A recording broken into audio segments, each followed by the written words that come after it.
Welcome back, everybody, to 2231 Thornwood in Wilmette. We're on day 114, and we've had a couple of surprises these past few weeks. One of them being the fully explained blower door test, which I will explain to you so that in the future, if you ever see that note or comment on your blueprints, you'll know exactly what to do and won't make the same mistakes that I did. Basically, we've been ready for rough inspections for over 3 weeks, and unfortunately have not been able to pass them. There was a small note on our blueprints located on the front page, pretty innocuous, that completely changed the scope of our build. Basically, all these walls behind me were supposed to stay original to the house, which means that they were a lath and plaster on brick. The problem with that is we will never pass a blower door test, which basically is a test that is performed in the presence of an inspector where they hermetically seal, in essence, the house and ensure that there is no drafts and no draftiness. These original walls would have never passed because there is no A, energy code, and B, there is no proper sealant between the doors and the windows and the exterior masonry. So lo and behold, once I found this out, we were resigned to go ahead and frame all of these walls and then to insulate them. What I failed to ask the inspector, what was the R value that he was going to require. These first floor walls must have an R21. The way that I framed them is with a 3 5/8 stud with a 1/2 inch air gap in the back, giving me 4 inches.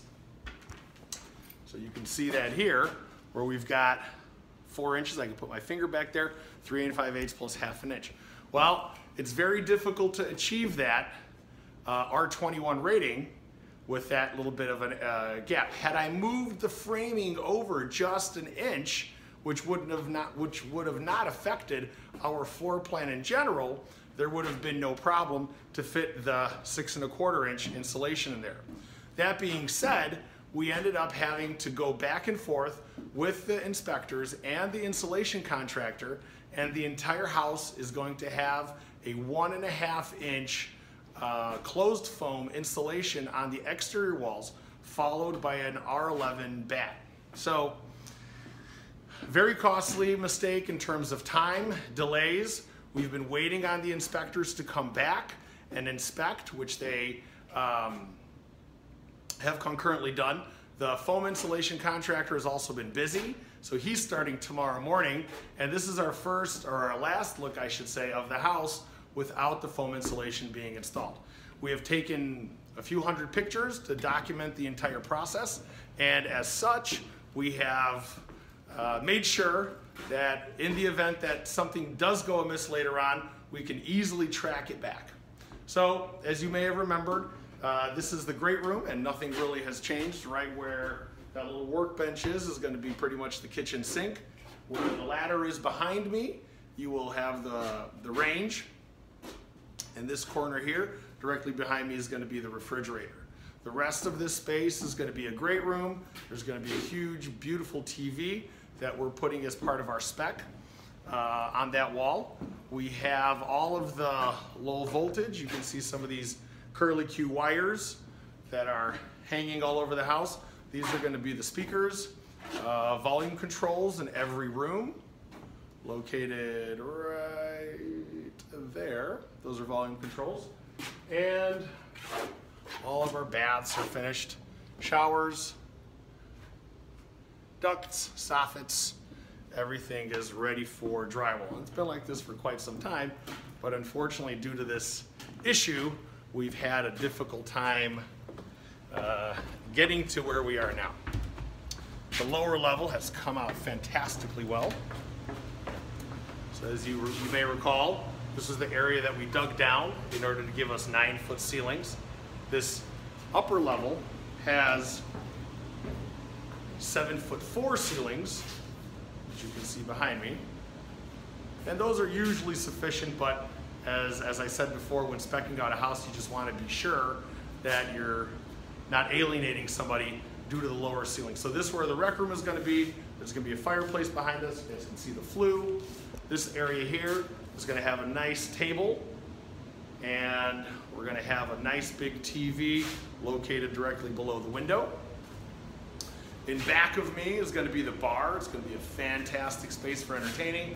Bar stools here, or a buffet if you want to serve. So you could be entertaining here at a large table, watching the game directly behind me, and a nice fire crackling right behind.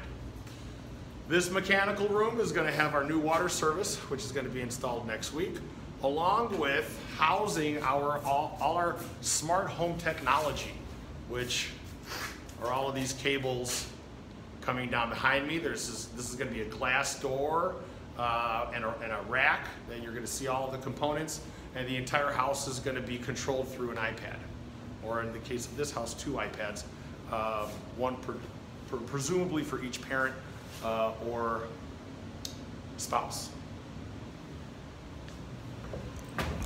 We have another bath here with a shower, and our 2 big storage rooms, our running furnace. The other thing that we had to do, the insulation contractor told me, was that we have to have an ambient temperature of 60 degrees Fahrenheit inside the house, and the walls have to be that temperature, otherwise the foam will not adhere to the masonry. Well, that was a little bit of a surprise. I wasn't expecting that. The few times I've done foam insulation has been in the summer, and this temperature issue has not been a problem. We're into October now, and unfortunately the weather is cool and the temperature is dropping.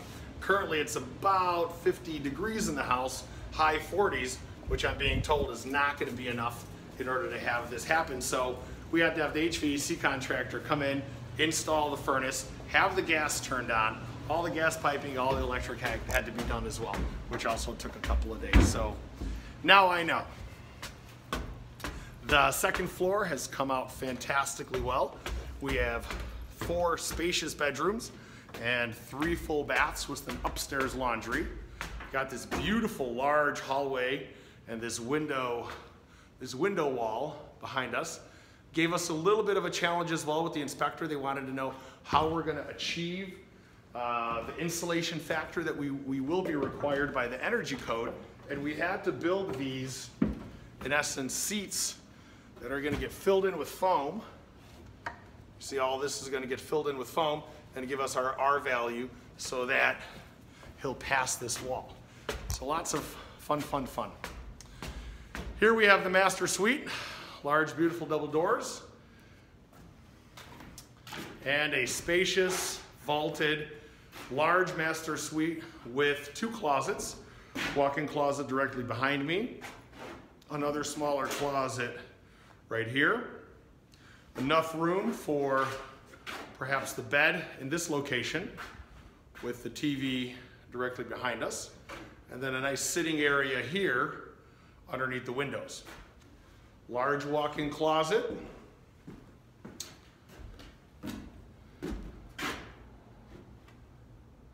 With jacuzzi access panel in the corner, easy access to the motor, and then a well-appointed master bath with walk-in shower, multi-function, body jets, rain head, hand shower, all the controls here, and a air tub by Bain Ultra.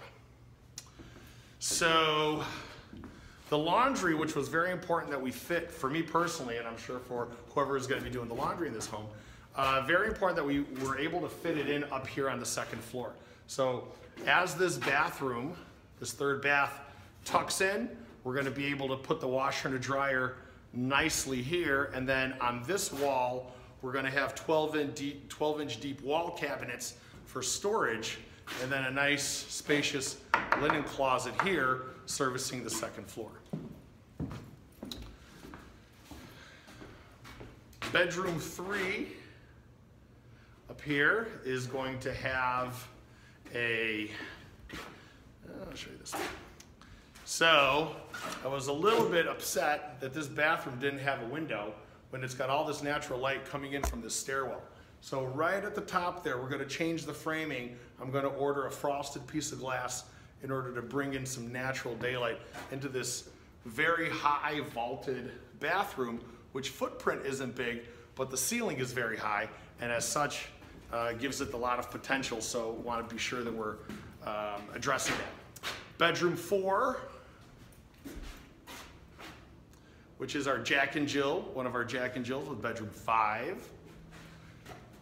Here's our door. Again, we have that high vaulted ceiling, but due to the chimney being where it is, we don't have any ability to bring in any natural light. So unfortunately, this one is what it is, but it's a Jack and Jill, so it'll be serving, bathtub behind me, serving 2 bedrooms.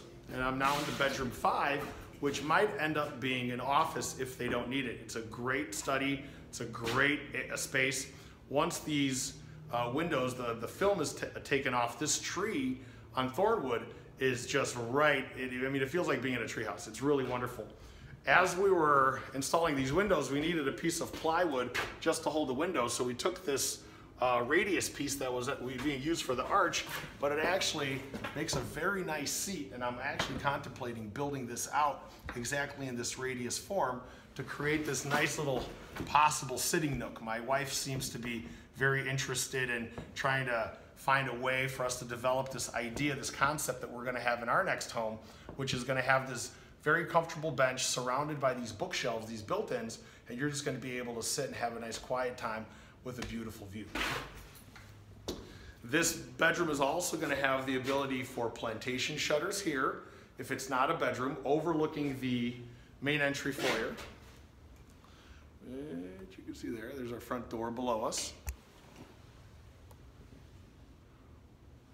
Or, in the event that it is a bedroom, we're going to go ahead and close this up for full privacy and give the person as much quiet as they can as guests come in and go. So that is our tour for this pre-drywall, pre-insulation stage. We're going to be filming now as we do the installation. I think it's going to be a very interesting process for everybody to see. Foam insulation and blower door challenges behind us. We're going to keep you guys posted in 2-week intervals. Thank you.